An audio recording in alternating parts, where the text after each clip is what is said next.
Global Speakers Federation provides you as a speaker a great opportunity to learn and to network and to really increase your business. And today we've got a special treat for you.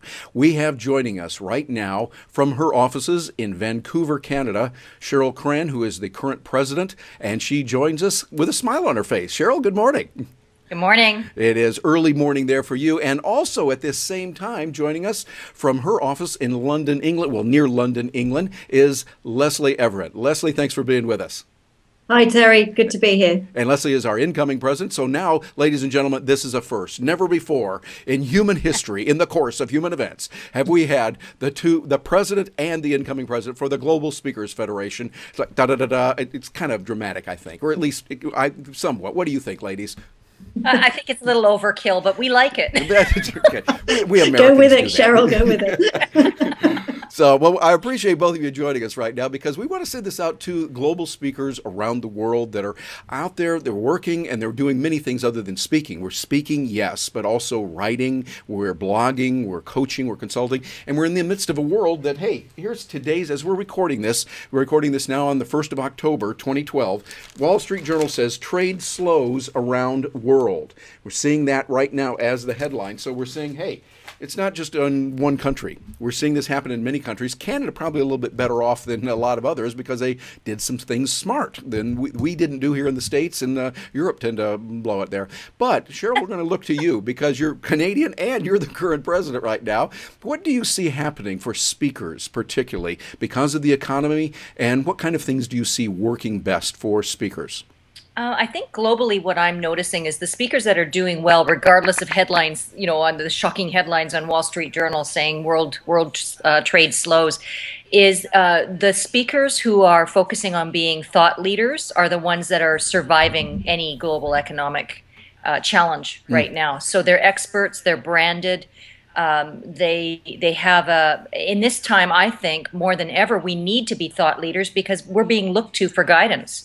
Yes. So, I think the global speakers who are focusing on being leaders, thought leaders, providing new and provocative ways for people to learn and grow, there's a lot of opportunity there. Yes, absolutely. I would agree. I think that in the midst of that, we see the headlines, and yes, that's reality, but the bigger reality for us is there's a lot of opportunities. For instance, you mentioned branding, and so, Lesley, we've got to bring you in on that. You work with branding. This is what you do with companies around the world and professional image and branding and how we present that. What opportunities do you see now for speakers on a global basis? I think it's never been a better time for speakers who want to speak globally and internationally. And one of the key things is making the material and content absolutely relevant to business today, and also tailoring it to the brand of the organization they're working with. I mean, I do this as a matter of course because it's what I do, but I think it's what speakers need to look at themselves individually, whatever their topic, in making sure they're really clear at what the company vision is, what their values are as an organization, and making the content absolutely relevant to that brand. Because the biggest differentiator that any organization has today is how their people project their brand consistently. And if we can give relevant information to companies when we're speaking to them that really helps them to keep their people in alignment with their brand, then we've got something special. So there are great opportunities, as Cheryl said, and it's never been a better time to look at speaking globally and internationally if we get it right. Yeah, I would have to agree with you because we're seeing that more and more. And what it means is a change in the way that we speak.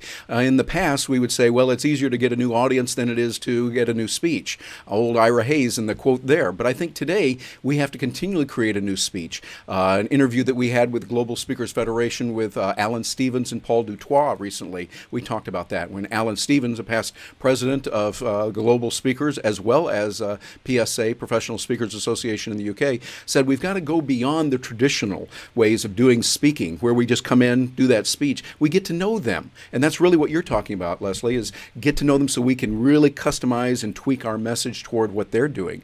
Cheryl, are you seeing speakers doing that from your point of view, not only in Canada, but other places as you go around the world? Yeah, I'm seeing that the most successful speakers are relationship focused. So they're not looking at a keynote as a one-time opportunity to go in and, as you say, Terry, you go in, you look for a new audience. That used to be the mindset of the industry. Now it's about digging deeper within a client base. If you are doing the research, and as Lesley says, you're customizing and you're really understanding the relevancy of that business, the next step is, what else can I do for you? Because as you said, Terry, when we started, it's not just about the speaking, it's about the consulting, it's about the articles that we can write, it's about the books we can write, it's about all the collateral material. And again, if we go back to the concept of being a global thought leader, you want your material. You know, Lesley and I were at the German Speakers Association event just recently, and Graham Codrington was one of the keynote speakers. And I thought he's a really great example of somebody who is a global speaker. He's a thought leader. He continues to write. He continues to research. He continues to push the bar on elevating his expertise so that he can continue to add value to his clients. And he has repeat business, you know, all the time, because he continues to add relevance, he continues to change his keynote, and he continues to write and create new thought material for his clients. Yeah, of course. And Graham is one of those people, as a colleague of yours, Lesley, there in the UK. What do you see in, others doing in the UK and in European area that are adding value, they're going out and doing it to add specific value to their clients? I think what I'm seeing most of, and it's happening to me and other speakers around, is that I'm very rarely asked to do just a keynote speech anymore. They want to know what else they can have. What can they have beforehand in terms of preparation webinars? What can they have afterwards? What can the delegates take away?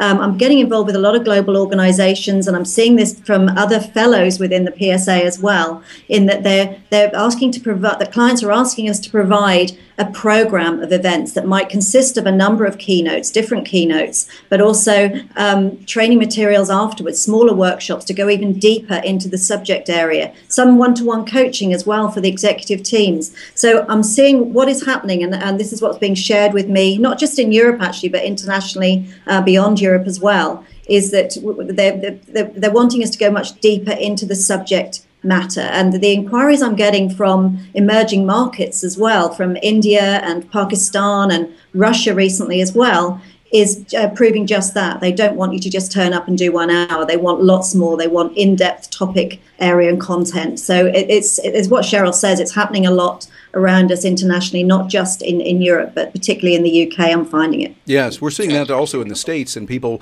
wanting much more. And that leads naturally to the question I want to ask both of you about the role that technology plays in that. Because obviously it's very difficult, if impossible, to put yourself in all those places at the same time. But like we're doing right now, think about it. Here we are, we're tying in on 3 different areas, 3 different, Orlando, London, Vancouver, and we're all able to communicate. We're seeing each other, we're hearing each other, and as I like to say, I'm such a nice guy, I'm going to go ahead and pay for this call today because it doesn't cost anything extra. You know, we are using Skype, and we're using the group video plan that they have, so it gives us the ability, and that is a premium service. It costs I think about $52 a year, US dollars, for that. So for the rest of the world, US dollars, it's really cheap because the dollar falling all the time.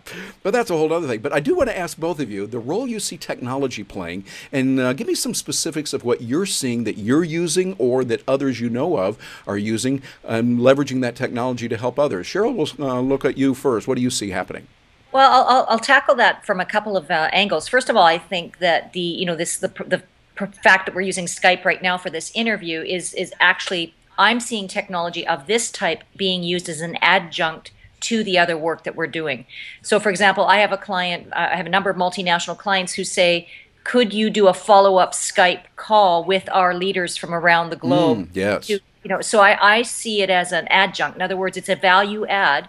And for the speakers that are very capable of using the technology, I think it's a competitive advantage to be able to say, yes, we can do that.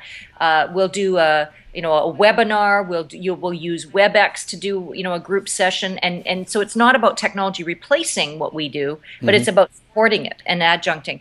And then from an audience standpoint, I've been using text messaging with my audiences in front of my groups. So and I do it old school. I have my cell phone number. I put it up on the screen, and I get my audience members to text me. And I'm finding for the Generation X and Y audience members, they are absolutely loving it. And it's increasing that audience participation. It's showing the technical reality of what we're facing. And I'm noticing that from my client base, they're saying that this is all what they're looking for, is to use technology as a tool that elevates the learning. That's what I'm seeing. Yeah, I like that. A tool that elevates the learning. Lesley, how about from your point of view? What I know I've seen you through the years as a person who's not really a technologist, but you embrace it, and you embrace it from a pragmatic point of view of what works. What are you seeing working today? Well, I'm seeing, in addition to what Cheryl says, and I think that's a great idea, is getting people to text during the presentation. And Cheryl, that was a tip that you shared, and I've started to use. I think that's excellent. Twitter, of course, people tweeting in the course of the presentation and questions coming from that. That's great. But I'm just being asked more and more to do just simple webinars. So one for a big global technology organization right now, I'm doing one in a couple of weeks' time to a webinar presentation, which is a global one across their webinar software. So I'll just go into their offices, which happen to be down the road here, and that will reach their global audience of several hundred. I don't know how many. So I'm just seeing the simple webinar work as in addition to what Cheryl said.